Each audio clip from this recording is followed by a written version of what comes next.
العالمين والصلاة والسلام على سيد الأنبياء والمرسلين وعلى آله وصحبه أجمعين. الصلاة والسلام عليك يا سيدي يا رسول الله وعلى آلك وأصحابك يا سيدي يا حبيب الله. اللہ جل جلالہ کے فضل و کرم سے قصیدہ درود شریف کی شرح کی وضاحت جاری ہے. اللہ مجھے اس پہ استقامت دے اور سننے والوں کو خوشیاں دو جہاں کی نصیب فرمائے اور حضور سید صلی اللہ علیہ وسلم کی زیارت پاک سے مشرف فرمائے. حضرت عمر بن احمد خربوتی شاعر قصیدہ درود شریف وہ فرماتے ہیں ثم اعلم انه يلزم في قراءتها على وجه الموضوع شروط لتكون مؤثرة فيما قرئت له. أولها التوضؤ وثانيها استقبال القبلة وثالثها الدقة في تصحيح ألفاظها وإعرابها ورابعها كون القارئ عالما بمعانيها لأن الدعوات لو لم يكن القارئ عالما بمعانيها لا يكون فيها تأثير كما أشار إليه على القارئ في مقدمة حزبه الأعظم بقوله فعليك بحفظ مبانيه والتأمل في معانيه. وخامسها قراءتها بالنسب لأنها أوردته منظومة لا منصورة. وسادسها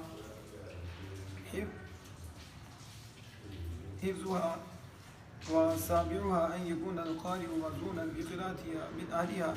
وثامنها قراءتها بعد تصلية على النبي عليه السلام، لكن يلزم أن تكون التصلية بالصلاة التي صلى بها الإمام البوصيري وهي مولاي صلى وسلم دائما أبدا على حبيبك خير الخلق كلهم لا بغيرها، وإلا فلا تكون مؤثرة. كما روي أن الإمام الغزنوي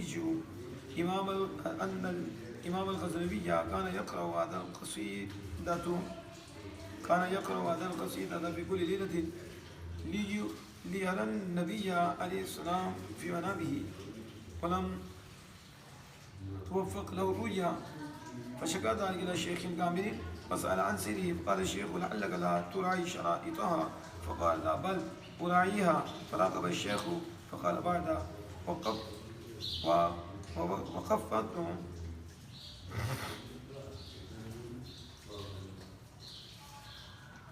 وقفت على سره وهو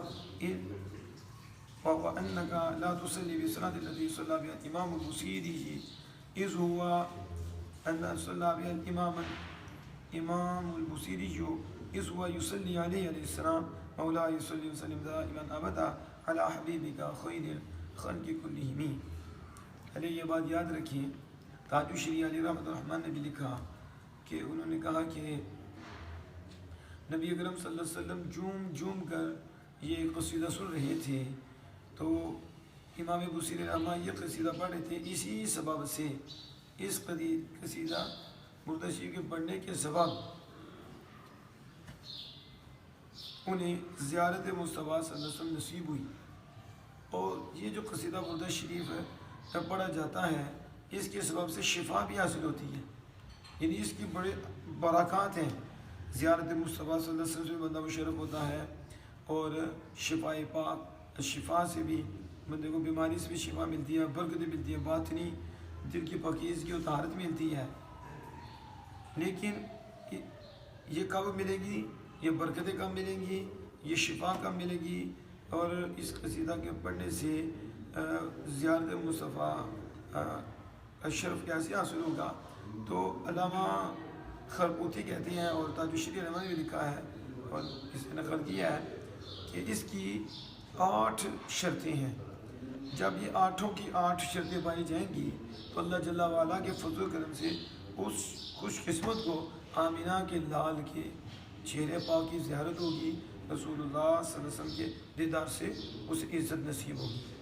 اب کہتے ہیں کہ اس کی قرات کرنے میں یعنی قصیدہ درود پڑھنے میں پسندیدہ طریقے پر قصیدہ درود پسندیدہ طریقہ پر پڑھنے میں چند شرطیں لازم آتی ہیں تاکہ وہ قصیدہ شریف جو پڑھا جائے جس کے لیے بھی پڑھا جائے اس میں یہ اثر کرے، یعنی جس بارے میں بھی قصیدہ شریف پڑھا جائے، بیماری سے دوری کے لیے پڑھا جائے، رسول اللہ صلی اللہ علیہ وسلم کی زیارت کے لیے پڑھا جائے، اللہ کے قرب کے لیے پڑھا جائے، دیگر حاجات کے لیے پڑھا جائے، تو یہ مؤثر ہوگا کب؟ جب اس